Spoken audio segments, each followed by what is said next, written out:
चाहे आप ये देख लीजिए कि जब श्री राम थे और रावण का युद्ध हुआ, तो आप देखिए कि जो श्री राम हैं वो क्या लग रहा है कि वो उनके पास ना तो उतनी संपत्ति जितनी रावण के पास है। ज्ञान में भी रावण बहुत है, हर चीज़ में रावण बड़ा है, पर रावण इतना होने के बाद भी श्री राम ने कैसे मार दिया? क्योंकि रावण अधर्मी है, उसने अधर्म का कार्य किया है। तो आप देखिए युग कोई सा भी हो, चाहे त्रेता हो, चाहे द्वापर हो, चाहे कलयुग हो, कोई सा भी सतयुग बना रहे, पर भगवान कहते हैं कि युग कोई सा भी हो, पर जीत हमेशा धर्म की ही होगी, जीत हमेशा सत्य की ही होगी। तो आप और हम देखिए कि जो हमारा भारत है वो धर्म की नीति से लड़ रहा है, वो धर्म पे लड़ रहा है। आप और हम देखें कि आगे से कभी कुछ नहीं किया गया हमारी तरफ से, पर उन्होंने किया, वो ऐसा अपराध किया जो अक्षम्य है, क्योंकि भारत की इज्जत पे आंच उन्होंने डाल दी, इसलिए ये अपराध कैसा है, ये अक्षम्य अपराध है। ये भारत अपने धर्म की लड़ाई लड़ रहा है, और निश्चित तौर पे आप और हमें बिल्कुल भी डरने की जरूरत नहीं है, कि आप और हमें डरना नहीं है।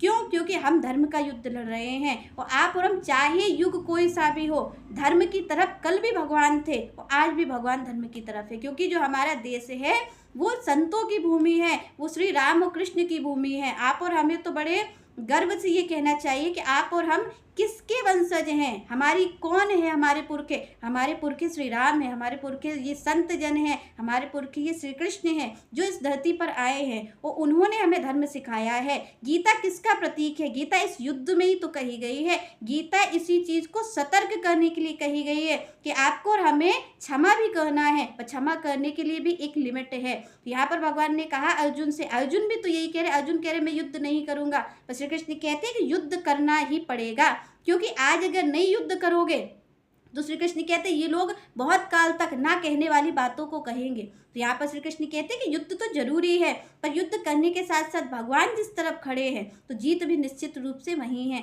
तो आप और हमें डरना नहीं है, पर आप और हमें केवल क्या करना है कि आप और हमें सहयोग करना है, हमें शांति बनाए रखनी है, हमें ऐसा कोई कार्य नहीं करना है जो गलत हो, ऐसा हमें कोई कार्य नहीं करना है जो देश के अहित में हो। आप और हमें सबको एक रहना है, तो आप और हमें केवल ये भरोसा रखना है कि जो हमारी लड़ाई है वो सत्य की है और जीत हमारी होगी। युग चाहे आप देख लीजिए कितनी बड़ी भी अधर्म कितना भी बड़ा आकार लेकर के आया हो, और धर्म का आकार भले ही छोटा हो, पर हमेशा जीता धर्म ही है, चाहे वो कितनी उसके पास शक्ति हो। आप देखिए कि यहाँ पर तो शक्ति ज़्यादा नहीं है पाकिस्तान के पास, पर उसके बाद भी भारत के पास शक्ति है, उसके बाद भी भारत जीतेगा। पर आप देख ली अधर्मी कितना भी बड़ा हो, रावण जैसा अधर्मी है, फिर भी वो मारा गया, क्योंकि जीत धर्म की ही होती है, और युग कोई भी बना रहे जीत हमेशा धर्म की होती है। तो आप और हमें आज ये मौका मिला है कि हम भी देश की सेवा कर सकें, तो हम क्या कर सकते हैं कि हम उस जो आप और हमारे प्राणों की रक्षा के लिए जो स्वतंत्रता सेनानी लड़ रहे हैं,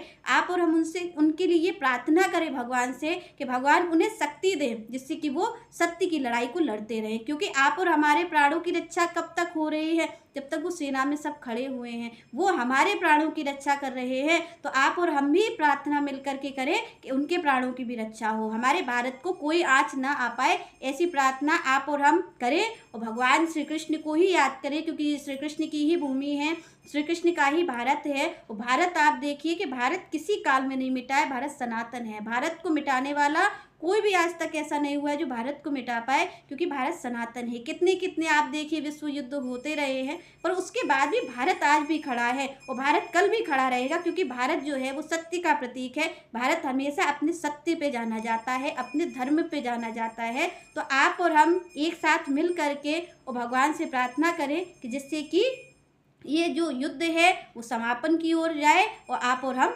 स्वतंत्र भारत में इस आतंक से क्या कहते हैं आतंक से मुक्त होकर के एक अच्छे जीवन को जी पाए। चलिए नेक्स्ट चर्चा हम नेक्स्ट वीडियो में करेंगे, तब तक के लिए जय श्री राधे, जय श्री कृष्ण।